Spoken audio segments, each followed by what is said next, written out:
Welcome to session 2 of organisms. So, we will be seeing about organisms and its environment. Ecology at the organismic level is essentially physiological ecology, which tries to understand how different organisms are adapted to their environment in terms of not only survival but also reproduction.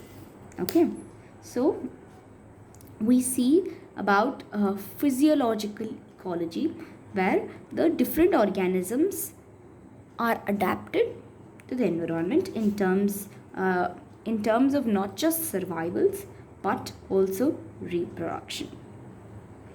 So it is not enough to just for an organism to survive. It has to produce, it has to reproduce so that its generation is continuing, right? That is what we will be seeing about in physiological ecology. You may have learned in earlier classes how the rotation of our planet around the sun and the tilt of the axis causes an annual variation in the intensity and duration of the temperature, resulting in distinct seasons, right? So these variations together with annual variation in precipitation, remember precipitation includes both rain and snow, account for the formation of the major biomes such as desert, rainforest and the tundra. Okay, so what are the major biomes? The major biomes are desert, rainforest and the tundra. Okay, so now we have to see that they cause an annual variation in the intensity and duration of temperature, and it also these variations together with annual variation in precipitation.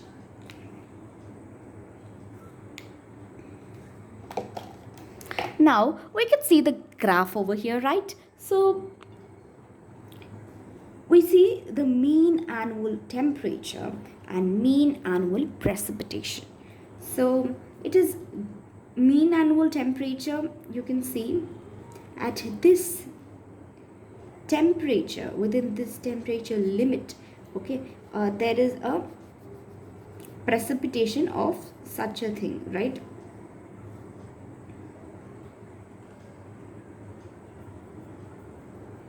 So higher the temperature, there's like more, at a greater temperature there's like more kind of precipitation, right? And at the desert region there is only very less amount of precipitation, which is at a high temperature. Then you have grasslands and the Arctic and alpine tundra. Then you have the temperate forest and coniferous forest. They have a greater mean annual precipitation, and we have the tropical forest. But the thing you have to observe over here is that the mean annual temperature, the temperature variation, right? The variation at which it is also must be seen. Okay, now this is the biome distribution with respect to annual temperature and precipitation.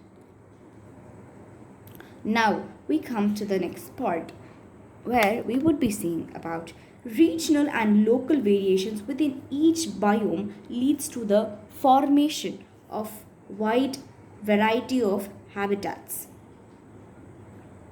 So the regional and local variations within each biome leads to the formation of wide variety of habitats. So major biomes of India are shown in figure 3.2. Okay, and 3.2, on planet Earth life exists not just in a few favorable habitats but also in extreme harsh habitats. Scorching Rajasthan desert, rain-soaked Meghalaya forests, deep ocean trenches, torrential streams, permafrost, that is the snow-laden polar regions, and the high mountain tops, thermal springs, and stinking compost pits, to name a few. So even in our intestine, even our intestine is a unique habitat for hundreds of species of microbes. So they just say how life is in the variation of habitat. So in each biome there is a variation in habitat, and these habitats could be in extreme conditions too, where the organisms could survive. And well, we've seen about Meghalaya, then Rajasthan deserts, then the permafrost polar regions, and of course the high mountain tops, thermal springs, and other things or examples. And even we also saw about the intestine, where uh, is a unique habitat where thousands of hundreds of species of microbes live in, right? Okay, so now as we read, these were the major biomes. Okay, so the first biome is the tropical rainforest. Okay, then we have the deciduous forest, then we have the deserts, then we have the sea coast. So tropical rainforest, deciduous forest, uh, how to identify in the sense, these have a layer kind of thing. These are like, deciduous, they shed. Okay, and they're of the same length, but this looks like a rainforest for me, I don't know. Okay, but this is a deciduous forest, and this is desert, of course, and this is the sea coast. Now, what are the key elements that lead to so much variation in the physical and the chemical conditions of different habitats? Okay, so the most important ones are temperature, water, light, and soil. So we must remember that the physiochemical, that is the abiotic components alone, do not characterize the habitat of an organism completely. The habitat includes the biotic components also, such as the pathogens, parasites, predators, competitors of the organism, which interact constantly. So we assume that over a period of time the organisms had, through natural selection, evolved adaptation to optimize its survival and reproduction in the habitat. We already saw that not just survival but also reproduction is required. Similarly, we come over here that all these have to adapt, and it has to optimize its survival and the reproduction and evolve adaptations.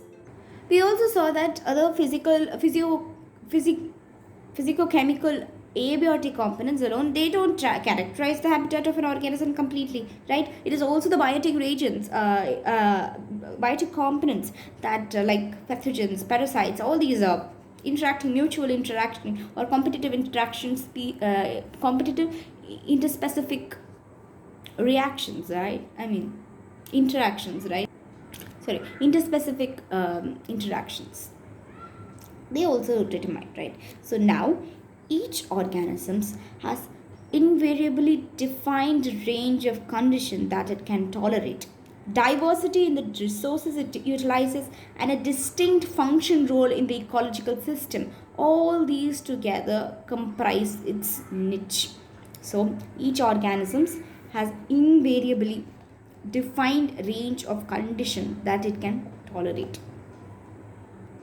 So the diversity in the resource it utilizes and a distinct functional role in the ecological system, all these together comprise a niche. So explaining niche again. So first of all, niche is, it comprises of three main important things. One is the range of conditions in which the organism can survive, which means that, let us take a human population. It's at a certain temperature, at certain conditions only they can survive at. The pH levels, like if it is a too acidic place, they can't survive. If it is like too cold, too like negative temperatures, okay, it can't survive. And such conditions, very hot temperature, or let it be very precipitating region, or some conditions humans cannot survive at, okay, and or very deep into the earth. Then diversity in resources it utilizes. So they need require a few resources, let it be food or anything that they require to live. Okay, for example, the caves that we required them, right? So uh, at a point of time, so it depends on the requirements. And then the distinct functional role, for example, the human or population have a role to complete, right?